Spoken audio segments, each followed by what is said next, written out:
प्रिय विद्यार्थियों, मैं Shatrughan Mishra Target Times channel पर आपका स्वागत करता हूं। आज के विषय की शुरुआत मैं फ्रांस के महान दार्शनिक रूसो की उस चर्चित सूक्ति से करना चाहता हूं, जिसमें कहा गया है, man is born free but is everywhere in chains.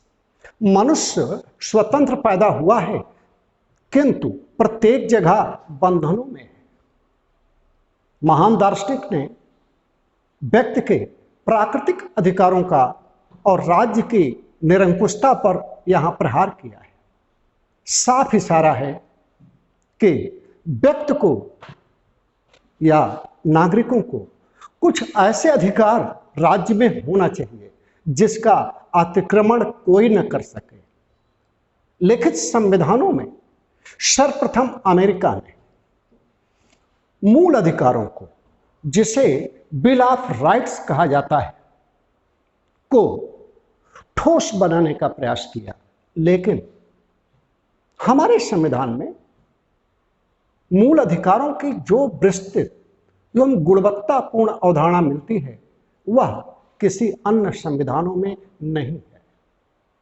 मूल अधिकार के संबंध में पिछले लेक्चर में मैंने बेसिक कॉन्सेप्ट को क्लियर कर दिया था। यह बड़ा टॉपिक है। यदि मुख्य परीक्षा के दृष्टि से देखें तो यहां से कोई ना कोई प्रश्न अवश्य आता है। अतः इस विषय पर जरूरी है कि इसे हम थोड़ा सा पार्ट 2 और हो सका तो पार्ट 3 के रूप में पढ़ लिया जाए। लेकिन शुरू करने के पहले इसके हो सकता है कि किसी विद्यार्थी ने पूर्व के लेक्चर को ना देखा हो, वो YouTube चैनल पर देख सकता है। लेकिन मैं उसके कुछ बेसिक पॉइंट्स को लेकर फिर शुरुआत करता हूं। 5 मिनट लगेगा, मैं कवर कर लूंगा। तो मूल अधिकार, जिसे फंडामेंटल राइट्स कहते हैं, भारतीय संविधान के भाग 3 में अनुच्छेद 12 से 35 के मध्य वर्णित किया गया है। ये मूल अधिकार विशिष्ट है। विशिष्ट शब्द हमने इसलिए कहा कि इनको संविधान में विशेष संरक्षण दिया गया है और यह संविधान निर्माताओं ने उम्मीद की है और गारंटी के रूप में ऐसे प्रावधान भी कर दिए हैं कि राज्य सामान्यतः इन अधिकारों में हस्तक्षेप नहीं कर सकता। न्यायपालिका द्वारा इन्हें संरक्षणीय भी बनाया गया है। तो इन 7 प्रकार के मूल अधिकार जो संविधान के निर्माण के समय थे, संपत्ति के अधिकार को रिपील्ड अर्थात समाप्त कर देने के बाद 1978 में 44वें संशोधन के द्वारा मोरारजी देसाई की सरकार ने अब मूल अधिकार 6 वर्गों में। संपत्ति का अधिकार अब एक कानूनी अधिकार के रूप में 300A में शामिल है। तो हम यहां पर मूल अधिकार जो 6 प्रकार के हैं, सबसे पहले उनका उल्लेख करते हैं। उनको हमने समय बचाने के लिए पहले से बोर्ड में लिख रखा है। पहला है समानता का अधिकार, right to equality, article 14 to 18।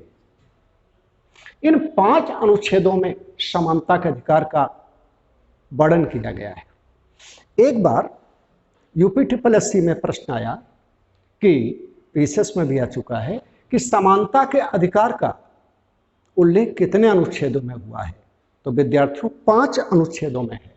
स्वतंत्रता का अधिकार, राइट टू फ्रीडम 19 से 22 तक, 19 to 22। शोषण, राइट अगेंस्ट एक्सप्लॉयटेशन, शोषण के विरुद्ध अधिकार, अनुच्छेद 23 से 24। इनकी चर्चा मैंने कल की है। धार्मिक स्वतंत्रता का अधिकार, अनुच्छेद 25 से 28। शिक्षा एवं संस्कृति का अधिकार 29 से 30।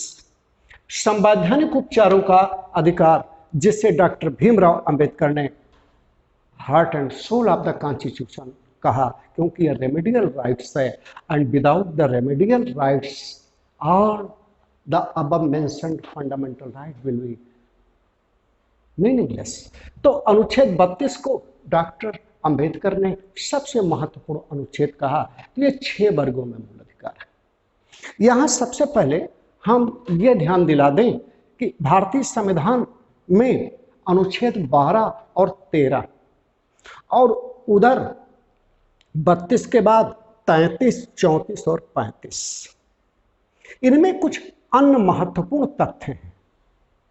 जैसे अनुच्छेद 12 में राज्य को डिफाइन किया गया है, अनुच्छेद 13 में मूल अधिकारों को क्षतिग्रस्त, न्यून या लघु करने वाली किसी विधि को जांचने, समीक्षा करने और उसे निरस्त करने की शक्ति न्यायपालिका को दी गई है, अर्थात न्यायिक समीक्षा की शक्ति दी गई है, और ये हाई कोर्ट और सुप्रीम कोर्ट दोनों को प्राप्त है।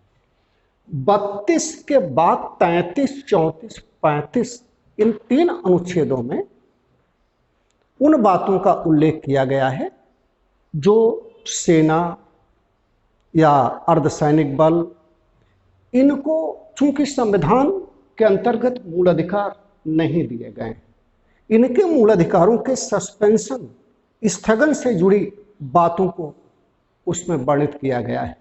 अब हम आज के टॉपिक में किन बातों को केंद्रित करेंगे, इसको हम समझा दें। आज मुख्यतः हम समानता के अधिकार को लेकर बात करेंगे, जो 5 अनुच्छेदों में है, 15, 14, 15, 16, 17 और 18।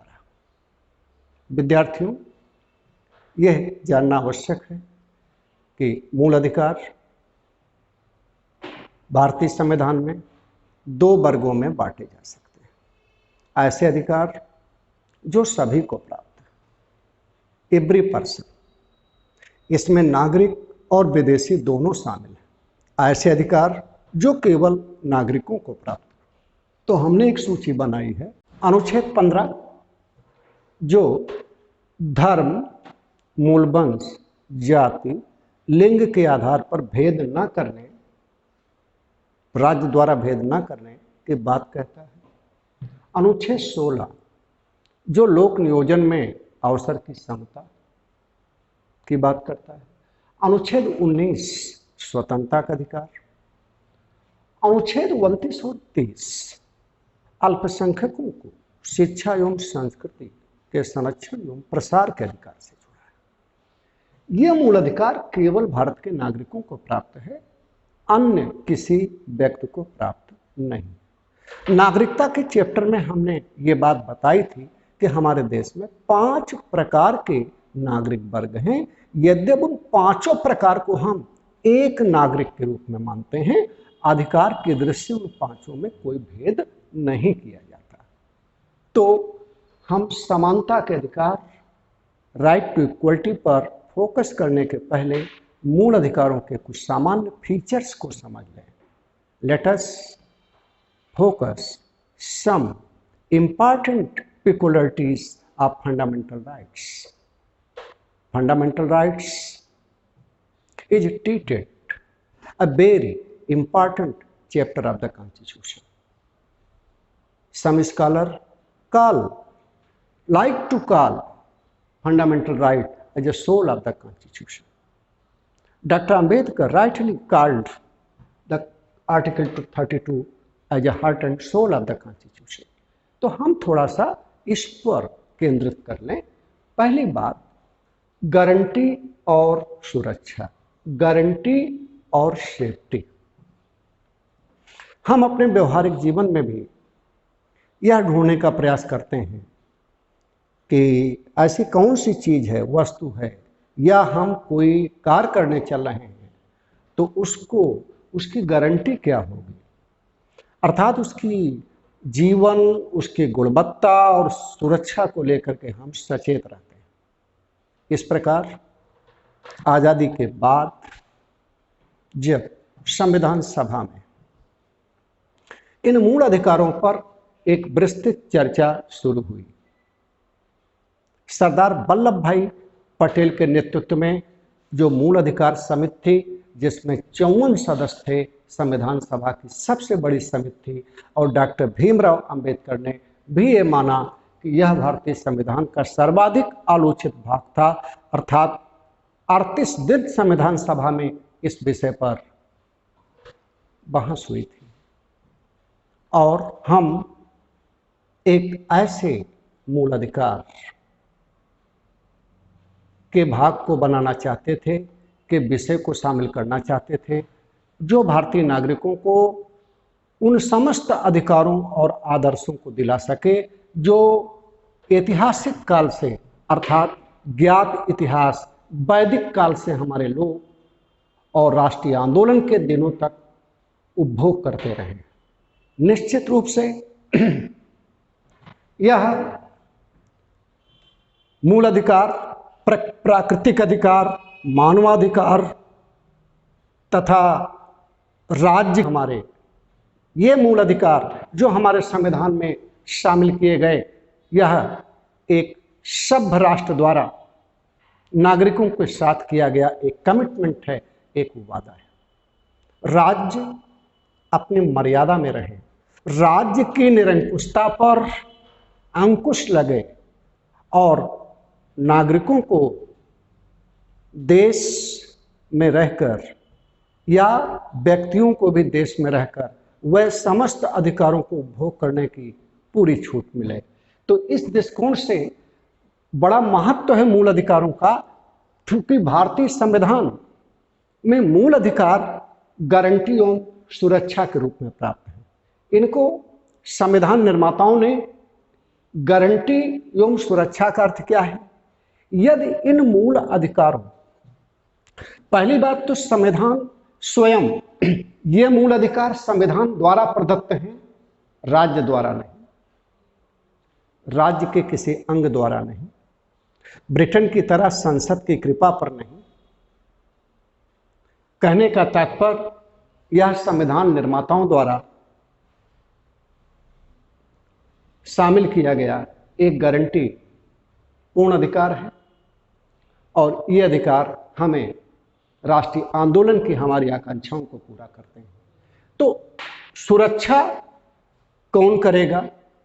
यहाँ पर हम एससी का मतलब सुप्रीम कोर्ट और एचसी का मतलब हाई कोर्ट्स। संविधान निर्माताओं ने उच्चतम न्यायालय और उच्च न्यायालय दोनों को मूल अधिकारों की रक्षा की शक्ति दी। अनुच्छेद 32 सुप्रीम कोर्ट और अनुच्छेद 226 के अंतर्गत हाई कोर्ट को यह शक्ति दी कि यदि ऐसा कोई कानून राज्य द्वारा बनाया जाता है और वो मूल अधिकारों के विरुद्ध होता है या मूल अधिकारों को अल्पीकृत करता है, न्यून करता है, वो चाहे संविधान संशोधन का हिस्सा हो या पूर्व प्रवर्तनीय विधियां हों, पहले से ही लागू विधियां हों, वो उस मात्रा तक शून्य होगी। तो एक प्रकार से इसे हम सुरक्षा।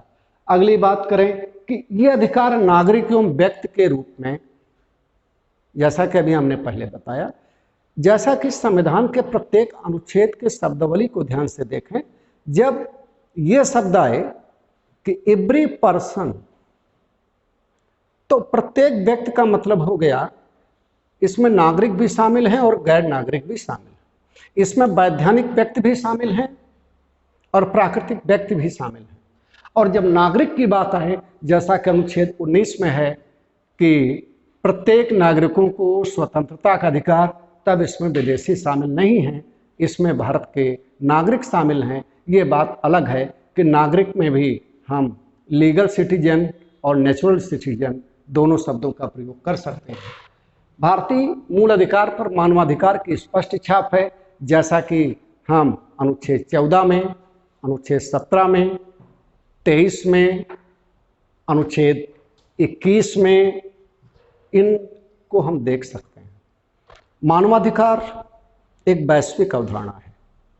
भारत की संविधान की प्रस्तावना में ऐसे शब्दों का प्रयोग किया गया है जैसे कि व्यक्ति की गरिमा, अर्थात व्यक्ति की गरिमा, ऐसा कोई कार्य संविधान या राज्य द्वारा नहीं किया जाएगा, नागरिक द्वारा नहीं किया जाएगा जिससे व्यक्ति की गरिमा को चोट पहुंचे।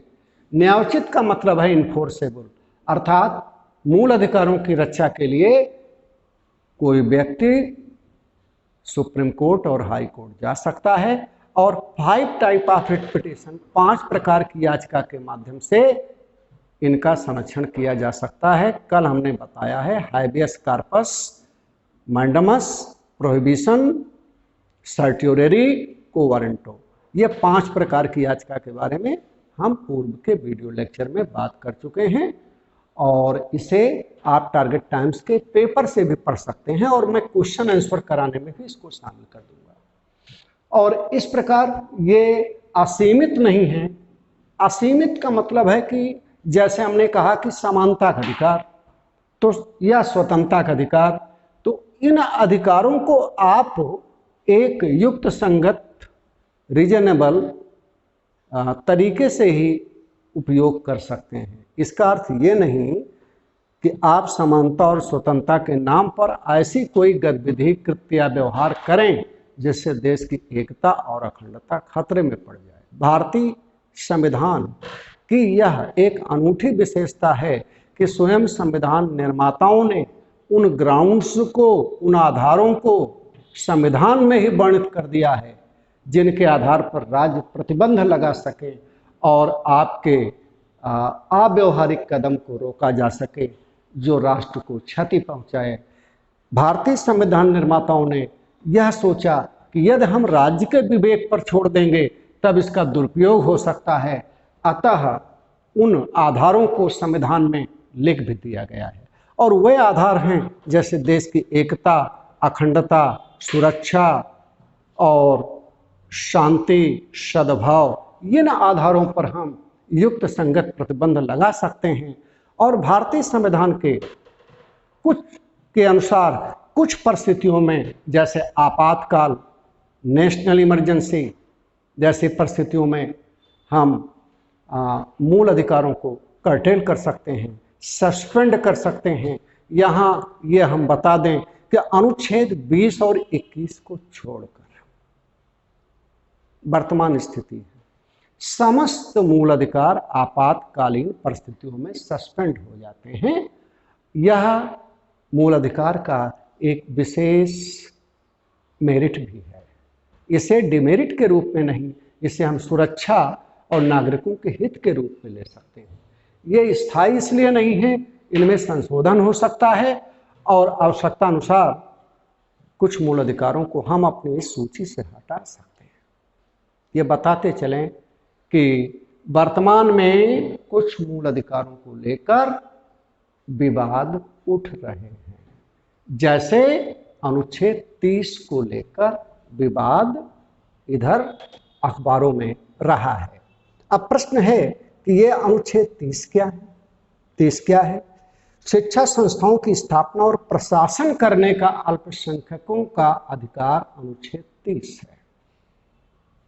एक वर्ग है जो तर्क देता है कि शिक्षा जैसे विषय पर एक समान राष्ट्रीय नीति होना चाहिए और यदि हम अल्पसंख्यकों को यदि मूल अधिकार के रूप में इसे प्रदान किए हैं तो इससे उनकी अपनी शिक्षा, अपने पाठ्यक्रम और प्रशासनिक अधिकार के संचालन के आधार पर एक समस्या उत्पन्न हो सकती है, अलगाववाद को भी हवा मिल सकती है।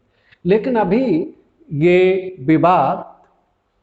विवाद के रूप में राजनीतिक दलों द्वारा इसे हटाने की मांग की जा रही है। अभी इस पर कोई ठोस न्यायिक एक्शन नहीं हुआ। कहने का तात्पर्य है कि हम आवश्यकता अनुसार समय के अनुसार इन मूल अधिकारों में परिवर्तन कर सकते हैं और एक लक्षण था इनमें संशोधन हो सकता है।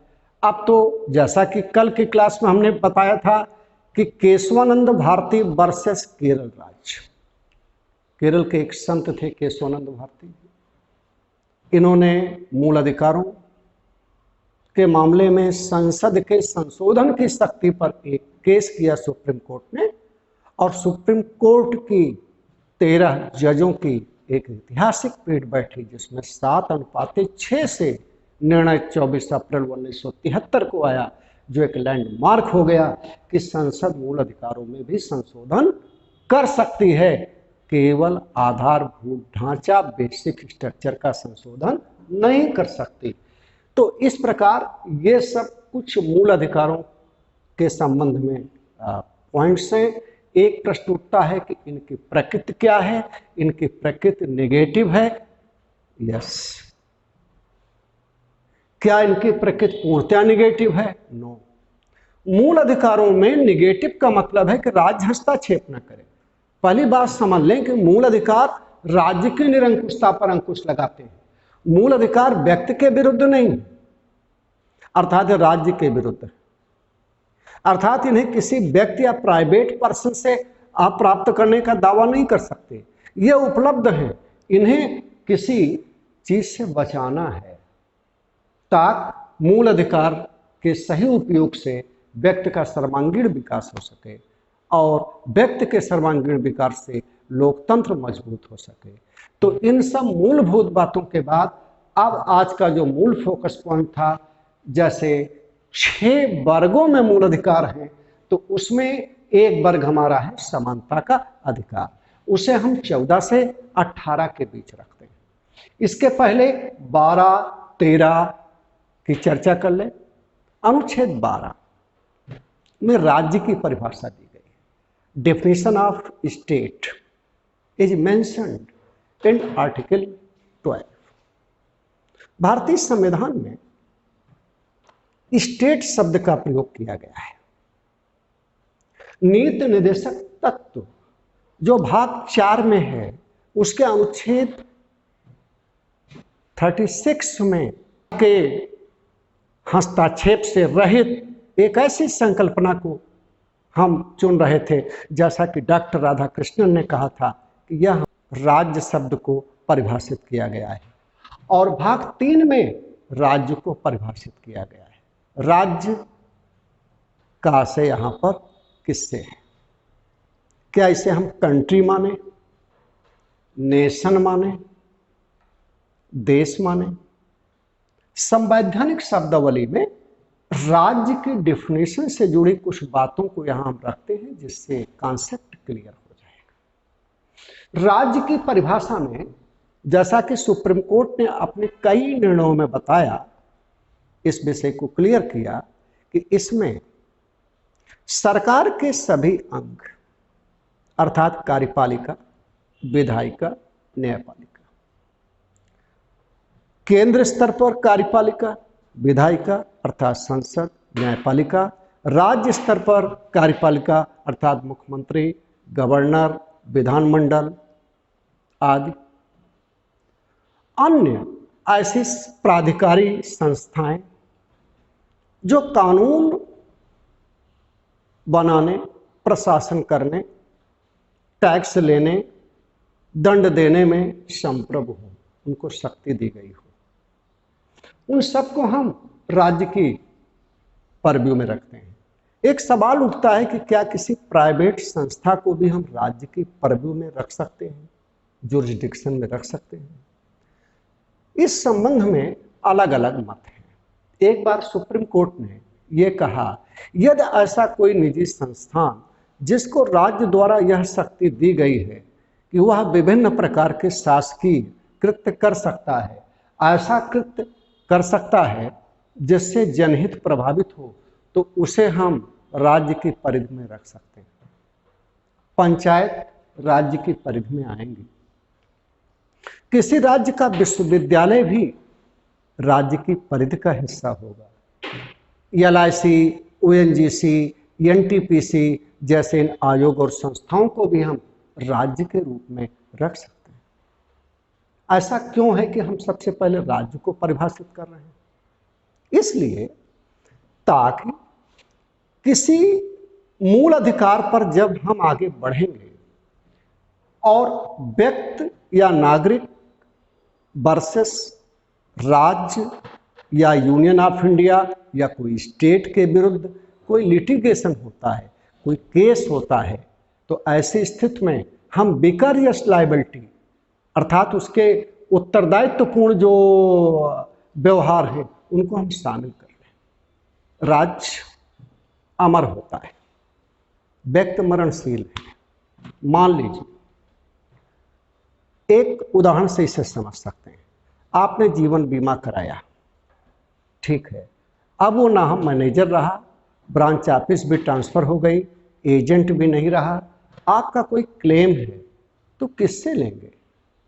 उस संस्था से लेंगे, वो लीगल पर्सन है। उस लीगल पर्सन को के खिलाफ आप कोई लिटिगेशन, कोई रिट फाइल कर सकते हैं।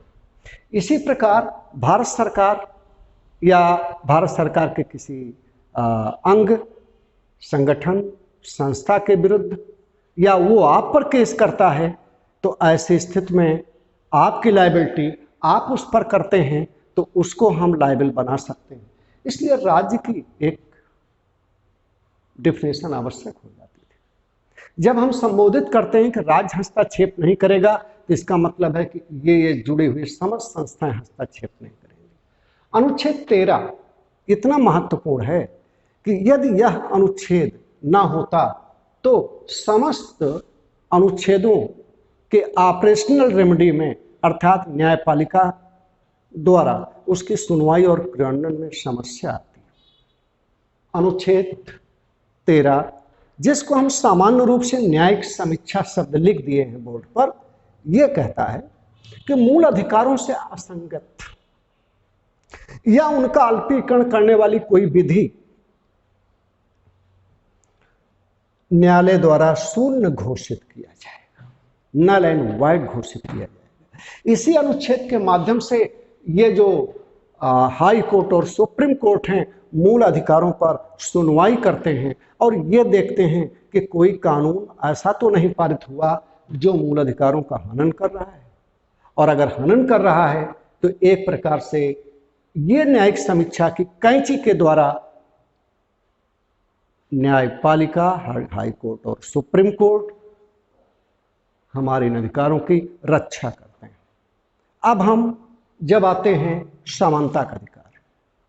समानता के अधिकार की बात है कि आर्टिकल 14 के अनुसार the state shall not deny to any person equality before law and equal protection of law.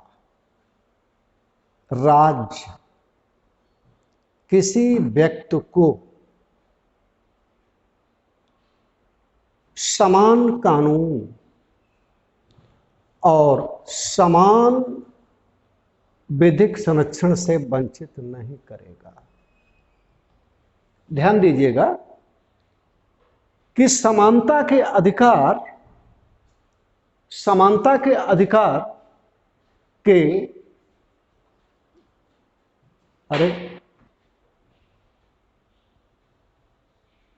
समानता का अधिकार एक सार्वभौमिक डिक्लेरेशन है या प्रत्येक व्यक्ति पर लागू होता है। इसे नागरिकों एवं विदेशियों दोनों को प्राप्त है। इसमें दो बातें शामिल हैं। पहला है, सभी को समानता का अधिकार, अर्थात सार्वभौमिक समानता का अधिकार, और दूसरा है विधियों का समान संरक्षण। इन दोनों पदों को ध्यान से देखते हैं। जो पहला पद है, जैसे कि every person shall be equal before law and court, जो पहला पद है यह इंग्लैंड से प्रेरित एवं विकसित हुआ है। एबी डायसी नामक ज्यूरिस्ट थे ब्रिटेन के। इनकी पुस्तक कॉन्स्टिट्यूशन ऑफ इंग्लैंड में कहा गया है all are equal, there is no discrimination at all. चाहे प्राइम मिनिस्टर हो या पियून हो, किंग हो या कांस्टेबल हो, चाहे मजदूर हो या सुल्तान हो, कोई भी हो, अगर विध विरुद्ध कोई काम कर रहा है तो समान रूप से कानून उसके साथ समानता का व्यवहार करेगा। लेकिन जो इंग्लैंड के विपरीत अमेरिका में है, जिसमें इक्वल प्रोटेक्शन ऑफ लॉ की बात कही गई है, पहले हम बताएं कि 1789 में जब अमेरिकी संविधान बना तो इक्वल प्रोटेक्शन की बात नहीं थी। और यहां एक ऐतिहासिक विषय की मैं चर्चा कर दूं, अमेरिका में जो सिविल वार हुआ अर्थात गृह युद्ध हुआ, उसके पीछे एक बड़ा कारण था कि वहां जो इक्वल प्रोटेक्शन, कहने का मतलब जो ब्लैक लोग थे, जो दास प्रथा थी, उन दासों को समानता का अधिकार तो सैद्धांतिक रूप से था, लेकिन राज्य द्वारा ऐसा कुछ विशेष प्रयास नहीं किया गया था कि वह समानता के व्यवहारिक धरातल पर आ पाए। अमेरिकी सिविल वार के पीछे बड़ा कारण यह था, समानता की सैद्धांतिक घोषणा ही पर्याप्त नहीं है। ऐतिहासिक रूप से किसी विषम समाज में, भारत हो या अफ्रीकी देश हो, वहां यह आवश्यक हो जाता है कि सैद्धांतिक प्रोटेक्शन के, समानता के प्रोटेक्शन के बाद भी आप उनको व्यवहारिक प्रोटेक्शन के लिए कुछ विशेष उपाय करें। तो जो समानता का यहां पर दो अवधारणा है, एक सभी कानून के समक्ष, बिल्कुल सही बात है, हमारे यहाँ कॉन्स्टिट्यूशन इज सुप्रीम, सभी संविधान के अधीन है। अगर प्राइम मिनिस्टर कोई गलती करता है या कोई सिविल या क्रिमिनल एक्ट करता है तो उसके साथ भी समान व्यवहार होगा। एक आम आदमी करता है, उसके साथ भी समान व्यवहार होगा। लेकिन हम दूसरे पहलू पर आकर देखें, समानता का अर्थ अगर हम ये लें, जो ऐतिहासिक दृष्टि से महिलाएं पिछड़ी हैं या जनजाति समुदाय के लोग पिछड़े हैं और उनको किसी क्षेत्र में, चाहे वो सर्विस हो या शिक्षा हो या अन्य किसी क्षेत्र में बढ़ना है या प्रगति करना है, तो उनको कुछ विशेष संरक्षण दिए हम समानता को वास्तविक रूप नहीं दे सकते। कहने का मतलब है कि इक्वल प्रोटेक्शन ऑफ लॉ के अंतर्गत असमान व्यक्तियों में, अगर दो व्यक्ति हैं और असमान हैं, या दो वर्ग हैं, दोनों असमान हैं, एक प्रगतिशील है, एक अत्यंत पिछड़ा है, तो प्रगतिशील वर्ग के लिए नियम भिन्न होंगे और अत्यंत पिछड़े वर्ग के लिए नियम भिन्न होंगे। तो इस प्रकार इक्वल प्रोटेक्शन के माध्यम से हम समानता के आदर्श को प्राप्त कर पाएंगे। वैसे भी एक एग्जाम्पल से आप समझ सकते हैं कि मान लीजिए परीक्षा में प्रश्न पत्र एक बना, परीक्षक ने प्रश्न पत्र बनाया और उसमें दो वर्ग के, एक ग्रेजुएशन का छात्र है और एक हाई स्कूल का छात्र है, और दोनों को उस परीक्षा में बैठने का अवसर मिला। पेपर का लेवल ग्रेजुएशन के आधार पर है और हाई स्कूल का विद्यार्थी भी है, तो इसका मतलब है कि एक पेपर, एक स्टैंडर्ड पेपर बनाया गया, तो इसमें हाई स्कूल का छात्र अच्छा प्रदर्शन इसलिए नहीं कर पाएगा क्योंकि उसके पाठ्यक्रम और उसके लेवल से ऊपर पेपर है, उसके लिए उसके अनुकूल पेपर होना चाहिए और जो स्नातक है उसके अनुकूल पेपर होना चाहिए। अर्थात परीक्षा प्रणाली में भी सभी वर्ग के लिए भी अगर हम सिविल का पेपर है तो अलग होगा, और अगर वही हम समूह ग वर्ग का पेपर दे रहे हैं अलग होगा, तो सभी के लिए एक समान। अच्छा, एक इसको ऐसे उदाहरण से समझ सकते हैं, मान लीजिए किसी राज्य की सरकार ने अपने क्षेत्र के 30% सूखाग्रस्त क्षेत्र है, वहां पर किसानों की फसल को क्षत पहुंची थी, इसलिए टैक्स को माफ कर दिया। तो क्या जो संपन्न क्षेत्र हैं जहां पर कृषि उत्पादन अच्छा हुआ है, वहां के किसान क्या मांग कर सकते हैं कि हमारी भी टैक्स को माफ कर दिया जाए? नहीं, यह एक क्लासिफिकेशन में आएगा, यह भेद समानता के विरुद्ध नहीं है। मान लीजिए एक इनकम टैक्स पेई है और एक इनकम टैक्स पेई नहीं, दोनों से समान टैक्स लेना क्या उचित है? आय करके स्लेब को भी हम अलग अलग देते हैं। इसको हम इस रूप में कर सकते हैं। एक बार ये पुलिस की, उत्तर प्रदेश पुलिस में क्वेश्चन, समानता का अधिकार क्या है पूछा गया। समानता का अधिकार समान परिस्थितियों में, इसका जो मूल अर्थ है वो मैं समझा दे रहा हूं, समान परिस्थितियों में समान वर्ग के लिए समान कानून ही समानता है। अनुच्छेद 15, अनुच्छेद 16 में आगे चलकर हम देखेंगे कि कुछ वर्गों को, जैसे अनुच्छेद 15 में महिलाओं एवं बच्चों के लिए वर्गीकरण का प्रावधान है। अनुच्छेद 15 क्लास 4 में हम देखेंगे सामाजिक और शैक्षणिक दृष्टि से पिछड़े वर्गों के लिए प्रावधान करने की बात की गई है। इसी आधार पर हम देखेंगे आगे चलकर, जब लोक नियोजन में, यहाँ तो समानता की बात की गई, लोक नियोजन के केस में शैक्षणिक एवं सामाजिक दृष्टि से पिछड़े वर्गों के लिए आगे चलकर जो आरक्षण किया गया वह समानता के अधिकार के विरुद्ध नहीं बल्कि समानता के अधिकार के अनुसरण में ही है, ताकि एक जो अत्यंत पिछड़ा वर्ग है कम समय में प्रगतिशील होकर एक समानता का वर्ग बना सके। एक बार पतंजलि शास्त्री ने कहा था, सुप्रीम कोर्ट के न्यायाधीश थे, हम एक समतावादी समाज का निर्माण करना चाहते हैं। संविधान बनाने वाले दूरदर्शी विद्वानों ने यह माना था कि एक समतापूर्ण समाज की संरचना में हमें संवैधानिक तरीके से ही नहीं बल्कि सरकारी स्तर पर कुछ ऐसे प्रयास करने होंगे जिससे कि समानता के उस लक्ष्य को हम प्राप्त कर सकें। इसीलिए समानता के अधिकार को हम या मूल अधिकार को हम नकारात्मक नहीं कह सकते बल्कि सकारात्मक भी कुछ हद तक कह सकते हैं। सकारात्मक अर्थ है कि राज्य को भी प्रयास करके ऐसी दशा और परिस्थितियां बनाना होगा जिससे हम लक्ष्य को प्राप्त कर सकें। तो इस प्रकार अनुच्छेद 14 जो समानता का अधिकार है और इसमें एक पक्ष से सभी कानून के समक्ष बराबर होंगे, दूसरा है इक्वल प्रोटेक्शन ऑफ लॉ, अर्थात सबको एक विशेष संरक्षण दिया जाएगा। हम यहाँ एक केस की चर्चा करते हैं जिसमें Chiranji Lal versus union of India का केस है। Chiranji Lal versus India union of India के केस में असमानता को ध्यान में रख करके वर्गीकरण अर्थात कानून बनाने की बात कही गई है।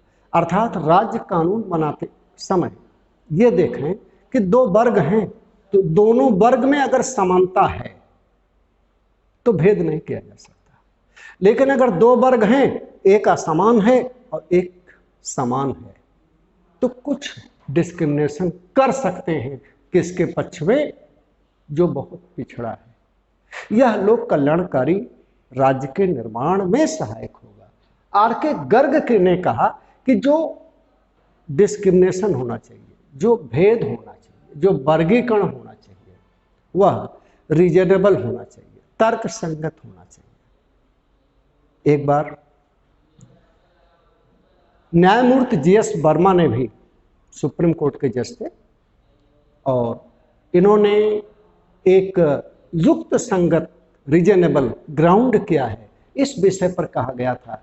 ये ग्राउंड बनाते समय सरकार को यह भी ध्यान रखना होगा कि संविधान के आदर्शों के विरुद्ध ना हो, ठीक है, गतिशील हो, मानवाधिकार का हनन न करे, आदि के आधार पर हम भेद कर सकते हैं। अब हम देखते हैं कि अनुच्छेद 15 में धर्म, मूल वंश, जाति, लिंग के आधार पर भेद न करने की बात कही गई है। अर्थात राज्य जैसा कोई कानून धर्म के आधार पर नहीं बनाएगा, धार्मिक आधार पर हम आरक्षण नहीं दे सकते, मूल वंश के आधार पर हम किसी जाति के आधार पर, लिंग के आधार पर हम भेद नहीं कर सकते। एक उदाहरण से इसको समझ सकते हैं कि मान लीजिए मध्य प्रदेश की सरकार ने एक वैकेंसी निकाली और वो अदर स्टेट के राज्यों को प्रतिबंधित कर दिया कि वो लोग कोई भी फॉर्म यहाँ नहीं डाल सकते, ठीक है। वो किस आधार पर, मूल वंश, जाति, निवास आदि के आधार पर। चूंकि जब हम अनुच्छेद 15 को पढ़ेंगे तो जन्म स्थान भी एक शब्द है, धर्म, मूल वंश, जाति, जन्म स्थान। तो जन्म स्थान के आधार पर कि आपका जन्म हरियाणा में हुआ, उत्तर प्रदेश में हुआ, बिहार में हुआ, झारखंड में हुआ, हम भेद हाँ, ये अलग हो सकता है कि जैसे ट्राइबल स्टेट है मध्य प्रदेश में, जनजातियों की संख्या काफ़ी है, पिछड़े हैं, उस आधार पर उनके लिए सीटें हम अधिक कर सकते हैं आरक्षण। इसी प्रकार किसी राज्य में महिलाओं को अधिक अवसर देने के लिए हम अधिक सीटें आरक्षित कर सकते हैं, लेकिन ऐसा हम नहीं कर सकते कि किसी भी परीक्षा में पूर्णतया सीटें हम महिलाओं के लिए आरक्षित कर दें। और अगर ऐसा राज्य करता है तो स्पेसिफिक रूप से, विशेष रूप से उस सेवा या कार्य की प्रकृति ऐसी होगी जिसमें महिलाएं ही हों, अर्थात ताक उस पर हम असमानता का आगे हम बढ़ते हैं लोक नियोजन में, अर्थात राज्य द्वारा प्रायोजित लोक नियोजन में। हालांकि ये सरकार चाहे, संसद चाहे तो कानून बनाकर इसे निजी क्षेत्रों में भी लागू कर सकती है, लेकिन अभी मुख्यतः इसका आशय यह है लोक नियोजन में, एम्प्लॉयमेंट में कोई अवसर की समता, अवसर की समता हम इसमें जब प्रश्न ऑब्जेक्टिव कराएंगे तो मंडल कमीशन से लेकर काका कालेलकर आयोग, उन बातों की भी चर्चा करेंगे। चूंकि वीडियो लेक्चर बड़ा हो जाएगा, इसमें हम प्रयास करेंगे अलग से 1 बाय 1 ऑब्जेक्टिव क्वेश्चन में इसको कवर कर लें। तो लोक नियोजन में अवसर की समता का संक्षेप में बता दें, ये तात्पर्य नहीं है कि हम इसमें भेद करके कुछ सीटों को आरक्षित नहीं कर सकते। हम देखेंगे कि आज सामाजिक और शैक्षणिक दृष्टि से, और अब तो संविधान में संशोधन करके आर्थिक दृष्टि से भी सामान्य वर्ग के पिछड़े, आर्थिक रूप से पिछड़े वर्ग को भी हमने आरक्षण 10% आरक्षण दिया है। ऐसा हम उसमें संशोधन करके जोड़ सकते हैं। तो इस प्रकार लोक नियोजन में अवसर की समता, यहाँ पर हम देखते हैं कि केंद्रीय सेवाओं में 27% रिजर्वेशन, ओबीसी को 15%, एससी वर्ग को 7.5%, एसटी वर्ग को, और हम इधर 10% केंद्रीय, 10% आर्थिक रूप से पिछड़े वर्ग के आधार पर। इसमें इंदिरा साहनी वर्सेस भारत संघ का एक केस भी है, मंडल कमीशन से जुड़े मामले में इंदिरा साहनी वर्सेस भारत संघ के केस में सुप्रीम कोर्ट ने ये कहा था, 2 बातें यहाँ इंपॉर्टेंट हैं कि आरक्षण 50% से अधिक नहीं होगा। आरक्षण को हम सामाजिक और शैक्षणिक पिछड़ेपन के आधार पर ही दे सकते हैं, आर्थिक आधार पर नहीं। लेकिन अब तो ऐसा संविधान संशोधन करके जोड़ा जा चुका है, तो ये बात यहीं खत्म हो जाती है। और क्रीमी लेयर वर्ग को आरक्षण ना दिया जाए। क्रीमी लेयर बच्चों यहाँ पर यह है कि पिछड़े वर्गों में सामान्य पिछड़े वर्गों में समृद्ध लोगों को आरक्षण ना दिया जाए। हम अस्पृश्यता पर आते हैं। इसके संबंध में संसद ने विशेष कानून भी बनाए हैं। अस्पृश्यता हमारे यहाँ प्रोहिबिट है, और गांधी जी ने भी एक बार कहा था, untouchability is crime against God and humanity, ये पाप है। स्वामी विवेकानंद ने भी कहा था कि अस्पृश्यता एक मानव जात के विरुद्ध अपराध है। तो इस प्रकार भारतीय संविधान में हम उन मूल्यों को भी शामिल किए। अनुच्छेद 18 जो एबोल्यूशन ऑफ टाइटल, उपाधियों का अंत, इसका मतलब ये अनुच्छेद कहता क्या है? इस अनुच्छेद के अनुसार हम शिक्षा एवं सैन्य संबंधी उपाधियों को छोड़कर राज्य अन्य उपाधियां नहीं देगा। इसके सूक्ष्म विश्लेषण में हम कह सकते हैं कुछ विशेष शर्तों के साथ उपाधियों को हम दे सकते हैं। इस संदर्भ में जब भारत रत्न और पद्म विभूषण, पद्मश्री जैसे पुरस्कार आए तो थोड़ा सा इसको लेकर विवाद उत्पन्न हुआ, क्योंकि ऐसी कोई उपाधियों का आचार्य जेपी कृपलानी ने इसका विरोध भी किया। लेकिन आगे चलकर सुप्रीम कोर्ट ने कहा कि राज्य जैसी उपाधियों को देते समय ध्यान में रखेगी कि इन उपाधियों से हम समानता के उच्च मूल्य बने रहें। एक्चुअली इसकी ऐतिहासिकता में ये है कि ब्रिटिश काल में ऐसी राजशाही या ऐसी सैन्य, ऐसी बहुत सी उपाधियां दी जाती थी जो एक वर्ग को ब्रिटिश साम्राज्य का पक्षधर बना लेती थी। तो जब यह संविधान सभा में समानता और यह एक वर्ग सरकार का समर्थक और भक्त हो जाता था, ऐसे स्थिति में उपाधियों के अंत की बात को जोड़ते समय ध्यान में रखा गया कि सम्मानजनक सिविल और अन्य क्षेत्रों में भी उपाधियां दी जा सकती हैं, शिक्षा एवं सैन्य उपाधि को छोड़कर। लेकिन ऐसा न हो जैसे कि हम भारत रत्न देते हैं, 1954 से शुरू हुआ, तो इसमें हम कोई राशि नहीं देते हैं। यह एक रिस्पेक्टेबल अवार्ड है, इसमें मॉनेटरी वैल्यू नहीं जुड़ी हुई। तो इस प्रकार हम आज समानता के अधिकार तक आपको ले कर चल पाए हैं। अगली क्लास में हम जो मूल अधिकार के अन्य अनुच्छेद हैं उनको पूरा कवर कर लेंगे, क्योंकि इस पर प्रश्न काफ़ी बनते हैं, हर परीक्षा में कोई ना कोई प्रश्न आता है। अब इतना ध्यान रखें कि मूल अधिकार एक ऐसे अधिकार है, आत्मा है या नहीं इसको लेकर के भी विवाद है। अब प्रस्तावना को आत्मा माना जाए या मूल अधिकार, एक कंट्रोवर्शियल क्वेश्चन है आयोग में, कभी कभी प्रस्तावना को और कभी कभी मूल अधिकार को। मैं कोई निर्णायक उत्तर इसलिए नहीं दे रहा हूं क्योंकि उससे भ्रम में आप पड़ जाएंगे, लेकिन मैं ये कहूंगा अगर आपके प्रश्न में प्रस्तावना नहीं है तो कोई प्रश्न, कोई विवाद ही नहीं है। विवाद तो तब है जब प्रस्तावना और मूल अधिकार का प्रश्न उठता हो। तो आयोग ने भी कई बार मूल अधिकार को और कुछ स्थानों पर प्रस्तावना को, एक्चुअली जब प्रस्तावना संविधान का हिस्सा ही नहीं था 1973 के पहले, तब प्रश्न हो तो किसे हम संविधान की आत्मा मानेंगे। आत्मा का मतलब एक ऐसा अधिकार जो अत्यंत प्रिय हो, अत्यंत महत्वपूर्ण हो, सेंसिटिव हो, जैसा कि डॉक्टर अंबेडकर के शब्दों में heart and soul of the constitution संवैधानिक उपचार है। और भी हम कह सकते हैं कि प्रस्तावना नॉन इन्फोर्सेबल है और मूल अधिकार क्या है, इन्फोर्सेबल है। इस दृश्य से देखने में तो यही लग रहा है कि हम मूल अधिकार को ही अधिक महत्व दें।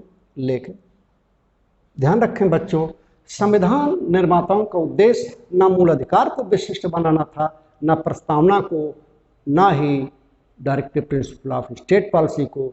उनका उद्देश्य लोक कल्याणकारी राज्य के निर्माण के लिए इन समस्त प्रावधानों को क्रियान्वित करना था। इसलिए सबका महत्व है। कभी कभी कुछ प्रश्न ऑब्जेक्टिव में हमारे उत्तर को बदलवा देते हैं, वो एक अलग चीज़ है, लेकिन अगर इसे हम सूक्ष्म रूप से समझें तो मूल अधिकार एक विशिष्ट महत्व का। अब हम अगली क्लास में स्वतंत्रता का अधिकार और अन्य चीज़ों को समझेंगे। धन्यवाद।